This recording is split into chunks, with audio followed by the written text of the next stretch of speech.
How bad did that fuck with your vision? It fucks with it. That's why I'm always in sunglasses. The light fucks with it. Oh. You know, it's really helped it, but it fucks with it. You know, and So you're saying you quit twice?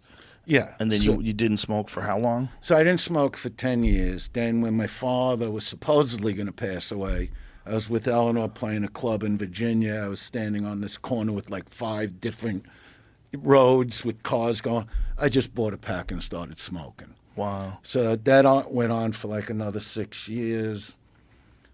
Then when I was turning 60, I had a heart attack.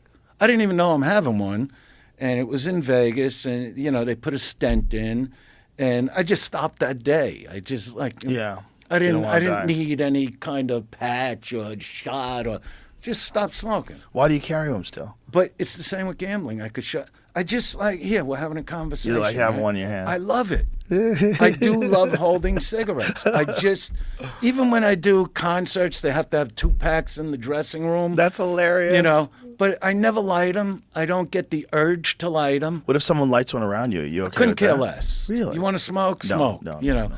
You know. I just don't want the smoke. Right. You know, and I always loved exercise, and I learned how to train my own body. Everybody's got a different body. Through Sly Stallone's guy when I was doing Fort Fairlane, George Pipasek is his name. And George was Mr. Czechoslovakia for 4 years. And when steroids came into the business back then, he just quit. He didn't. And he had a body like Tarzan. And he moved to America, built his own gym and every machine in it on Olympic Boulevard. And when my career took off, I became good friends with Sly. And I met George at his house, and George taught me how to train my own body, you know. And I've always stuck to and it always just works. Can I stop you for a second? What the fuck was going on with that one interview where you went on some news show? I don't know if it was CNN. CNN. Okay. That was one of the most ridiculous things. Can we please play that? Because it's one of my favorite We're never Dice going to get videos. to Doug Allen. We'll get to Doug Allen. And the videos. We'll get to anything. Let's start from the beginning. Put the headphones on. This is one of my favorite videos. Let's talk a little bit about where your career has been. Where your career has been. You, of course, you were a headline guy. I'm and still then a headline guy. You know what I mean? For a while you popped out. Now you're coming back. For a while you were actually you were running a gym. Tell us about that. Running a gym? Weren't you running a gym at some point? You're supposed to be a news guy. Where you getting your fucking That's our information? research. You weren't. This is ridiculous. I come on CNN and the guy don't even know what he's talking about. Go ahead. You at no point were you running a gym? No, running a gym. What, No, you you need a didn't take a workout or timeout? something? Jesus fucking Christ, with these guys. I come on the news for 2 seconds, and you want to... Every All time right. I do an interview, a guy wants to open his fucking mouth. Can't All right, even Andrew, do a little thank fucking you very much. routine We here. thought that you know could what? hold Go back. fuck yourself. You know what? All right. Fuck the whole fucking network. We'll go back to talking about Art Carney. Well, whatever happened to that guy? That guy was so good at his job. Gone. CNN is so good at hiring Gone. people. You know, just gone. They're the best. And he deserved it because That was just so ridiculous. Like, you know where I was the next night? well, Sold out, Beacon Theater. I sold out the Beacon about 20-something times. I couldn't even tell you how many.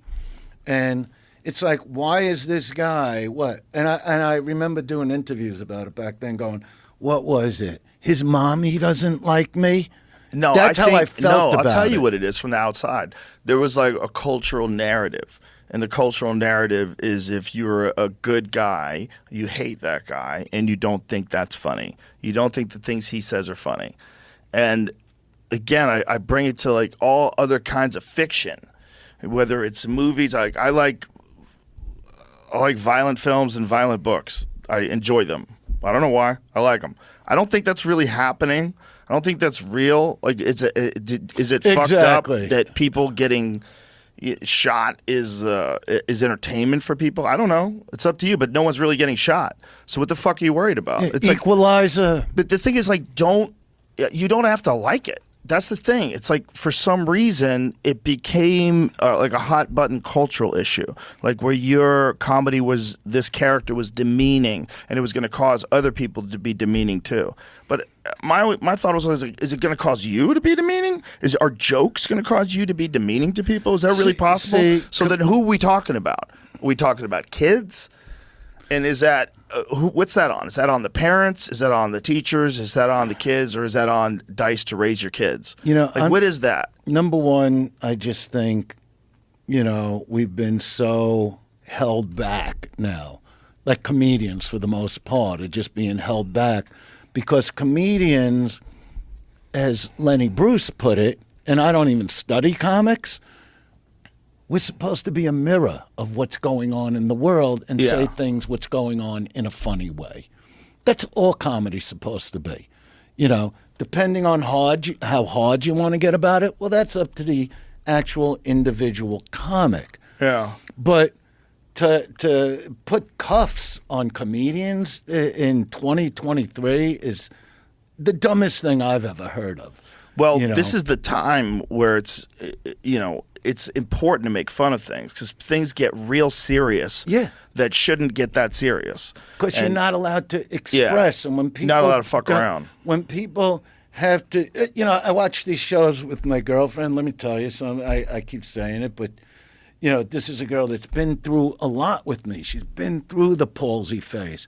She's the one giving me hot last night in the hotel with the hot rags on my face because, as normal as I look, okay, the muscles are tight, and it's fucked up, okay? And how long ago was it? This is, she would know better than me. I don't know if it's a year.